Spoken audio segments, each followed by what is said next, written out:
Ceci est un poisson. Ensuite, c'est du papier cuisson, des perles d'abord. Ensuite, c'est du scotch. Poisson bien dessiné. La queue, il faut bien faire la même longueur. Oui, et il faut pas le faire trop grand. Mais du scotch pour le faire tenir. On met des perles.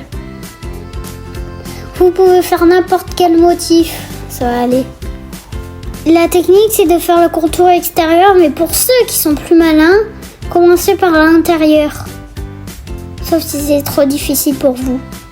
Alors, la technique de comment les gens ils peuvent faire, c'est regarder le meilleurement. C'est que tu commences par faire des petits trous. Tu détruis un petit peu, mais du coup, tu auras déjà ton modèle inventé ensuite. Donc, tu pourras le refaire. Et ensuite, du coup, vu que tu as réussi... en fait à faire une petite technique. Donc ça, c'est une petite technique que je vous donnerai. Là, en attendant, on est en train de travailler. Vous voyez. Vous pouvez faire des diagonales aussi. Ça marche, comme on a fait. L'activité prend environ 1 heure. Après, tu mets du papier cuisson sur le poisson fait de perles.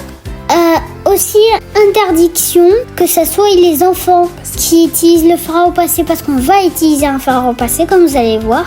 On laisse un petit peu un bon moment, 5 minutes environ. Ensuite, il faut le faire cuire comme ça. Et ensuite, quand on voit que c'est devenu une plaque fondue, on retourne et on remet du papier cuisson, un petit bout de fer à repasser. Et en fait, du coup, tu plies bien. Ensuite, tu réouvres de l'autre côté. Et il faut attendre que ça rafraîchisse. Ensuite, ça te donne le résultat. Après, si tu le mets à la lumière, ça forme bien. Et tu peux faire un petit trou. Un petit endroit là où il y a des trous pour faire un porte-clés. Allez, ciao!